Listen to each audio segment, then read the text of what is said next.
बिस्मिल्लाहिर्रहमानिर्रहीम। How are you student? Hope you are fine. चलिए आज हम अपना लेक्चर नंबर 3 स्टार्ट कर रहे हैं, unit number 7 composition of matter से। अपने प्रीवियस लेक्चर में हम जो टॉपिक डिस्कस कर रहे थे वो इलेक्ट्रॉनिक कॉन्फ़िगरेशन थी। क्या मतलब इलेक्ट्रॉनिक कॉन्फ़िगरेशन का, क्या बताया था मैंने? Distribution of electron in their respective shell.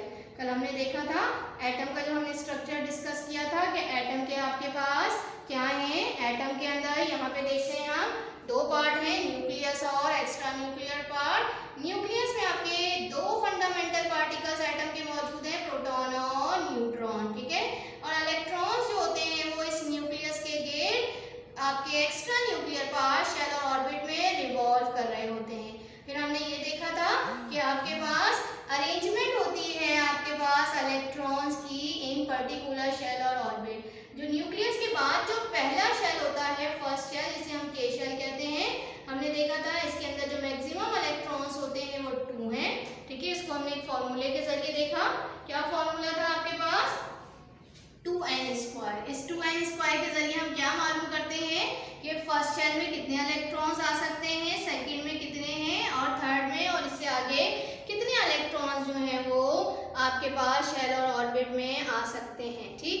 तो इसी को आगे कंटिन्यू करते हुए आज हम आपकी बुक में एक्टिविटी मौजूद है, वो मैं आपको करवाने जा रही हूँ, एक्सप्लेन करूँगी मैं। तो उसमें से मैंने कुछ एग्जाम्पल्स जो हैं वो यहाँ पर मैं शो कर रही हूँ और एक्सप्लेन करूँगी, बाकी जो है वो आप लोग खुद करेंगे, ठीक है। इसमें हमने करना क्या है, आपके पास एलिमेंट्स, कुछ एलिमेंट्स के नाम, और भी एलिमेंट्स मौजूद हैं आपकी इस एक्टिविटी में, लेकिन मैंने कुछ एलिमेंट जो हैं वो सेलेक्ट किए हैं ताकि उन्हें एक्सप्लेन कर दूँ। इनको समझ लिया तो आप आगे खुद कर सकते हैं। ये इनके सिंबल्स लिखे हुए हैं, ठीक है। सिंबल्स आप पहले भी पढ़कर आए थे और आगे भी पढ़ेंगे इंशाल्लाह। तो हाइड्रोजन है पहला एलिमेंट, सिंबल है इसका क्या? कैपिटल H, ठीक है। एटॉमिक नंबर कल हमने डिस्कस किया था, व्हाट इज एटॉमिक नंबर। कल के टॉपिक में आपने एटॉमिक नंबर भी डिस्कस किया था ना। किसे कहते हैं atomic number? Number of proton in the nucleus of an atom. Atom के जो आपके पास न्यूक्लियस में प्रोटॉन होता है किसी भी एलिमेंट का, वो क्या कहलाता है? उसका एटॉमिक नंबर। जैसे हाइड्रोजन का एटॉमिक नंबर 1 है, तो क्या मतलब है? हाइड्रोजन के अंदर जो प्रोटॉन है वो कितने हैं आपके पास? 1, ठीक है। ये नजर आ रहा है, न्यूक्लियस में प्रोटॉन है और वो कितने हैं? 1। ये इसका क्या हो गया? Atomic number. कल हमने देखा था सिंबल, एलिमेंट के सिंबल्स के साथ हम सब स्क्रिप्ट के तौर पे क्या लिखते हैं? एटॉमिक नंबर लिखते हैं, ठीक है। तो जब हमने कहा प्रोटॉन 1 है तो इलेक्ट्रॉन भी क्या होगा? 1।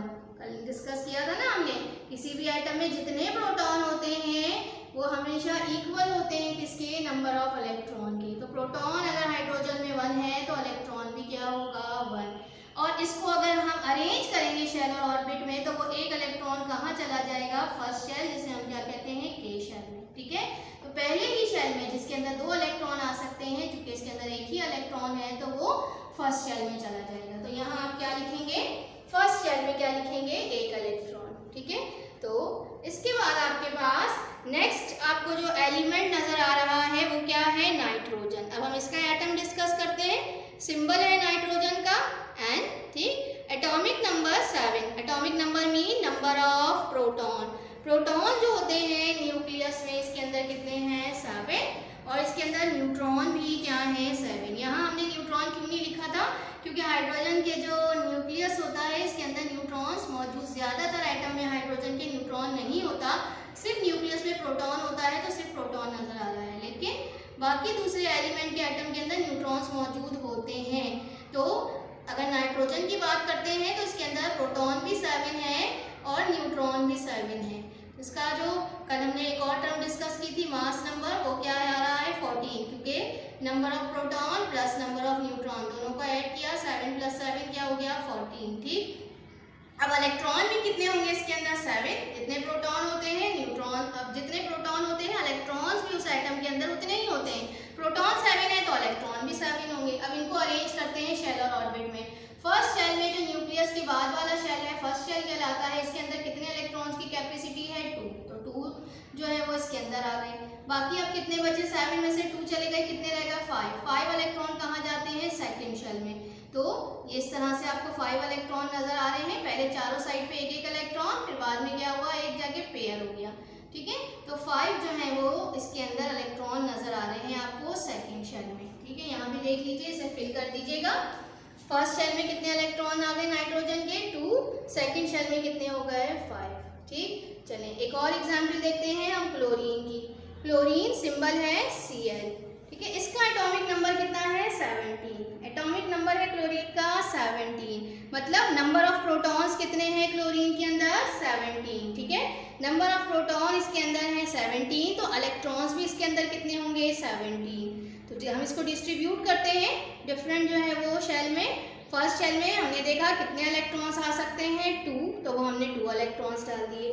सेकंड शेल में इलेक्ट्रॉन्स हमने देखा था कितने आ सकते हैं मैक्सिमम, कितने थे 8, तो यहाँ 8 हो गए। कितने हो गए 2 + 8 10। कितने रिमेनिंग इलेक्ट्रॉन्स हैं इनके पास 7, तो वो कहाँ चले जाएंगे थर्ड शेल में। ठीक है, तो फर्स्ट शेल में 2 इलेक्ट्रॉन, सेकेंड शेल में 8, थर्ड में 7, टोटल हो गए 17 इलेक्ट्रॉन जो हमने डिस्ट्रीब्यूट कर दिए। ठीक, नेक्स्ट एग्जाम्पल लेते हैं हम पोटेशियम की।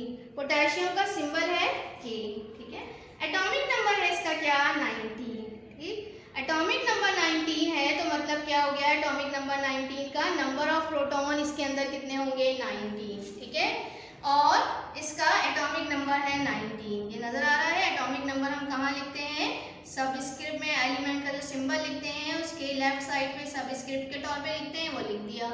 सुपरस्क्रिप्ट में आपको क्या नजर आ रहा होता है इसका मास नंबर। ये इसका मास नंबर है 39। मास नंबर का मतलब प्रोटॉन प्लस न्यूट्रॉन, तो प्रोटॉन 19 है इसके अंदर और न्यूट्रॉन कितने हैं 20, तो कितना हो गया मास नंबर इसका 39। ठीक, अब इलेक्ट्रॉन्स हम कैसे मालूम करेंगे। अब इलेक्ट्रॉन्स कितने बता दिया, जितने प्रोटॉन होते हैं उतने ही इलेक्ट्रॉन होते हैं। प्रोटॉन 19 है तो इलेक्ट्रॉन भी 19 होंगे।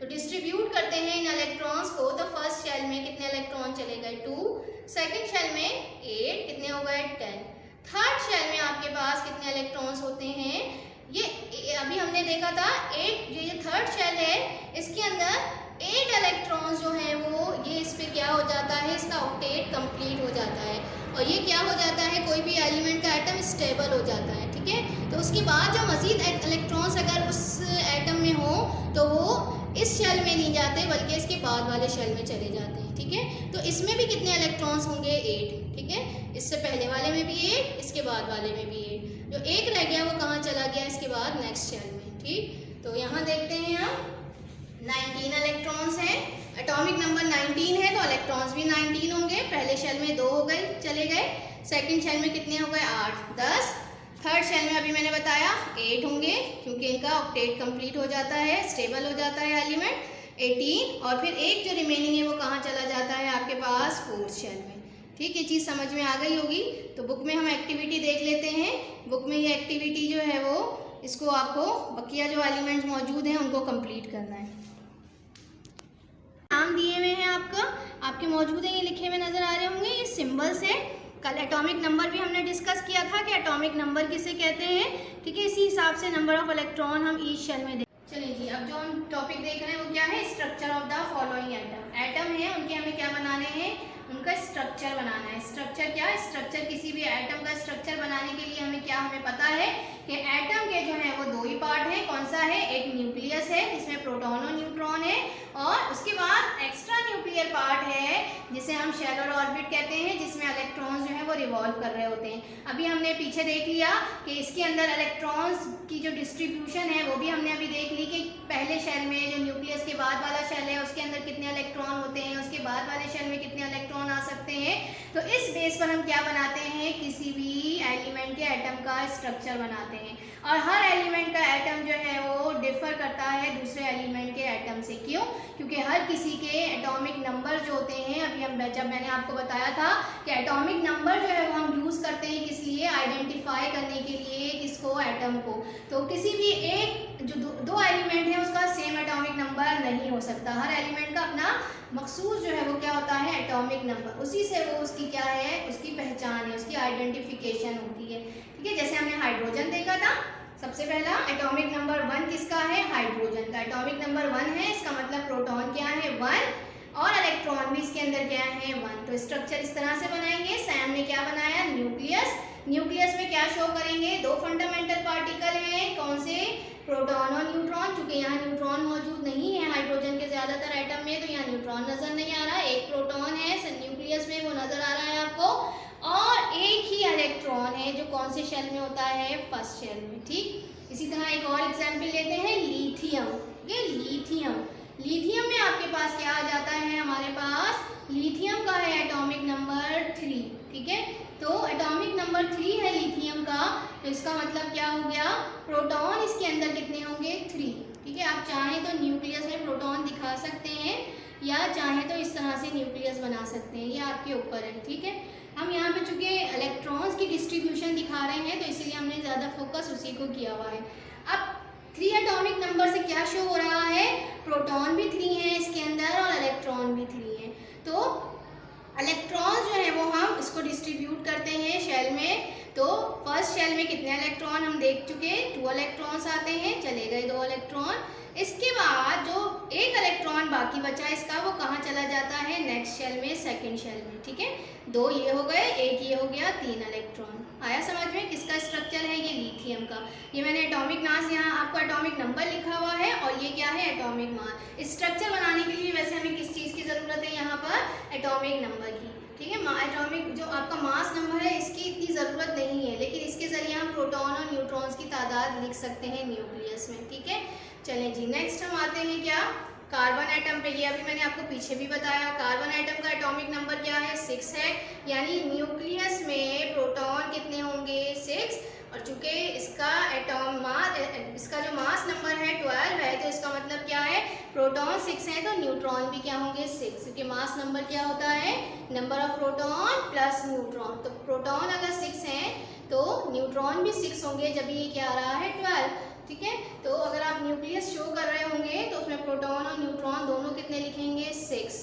अब हमने कहा कि प्रोटॉन 6 हैं तो इलेक्ट्रॉन भी 6 होंगे इसके अंदर। तो जो पहले शेल में जो इलेक्ट्रॉन्स होंगे वो कितने आएंगे, 2 इलेक्ट्रॉन। फर्स्ट शेल में कितने हो गए, 2।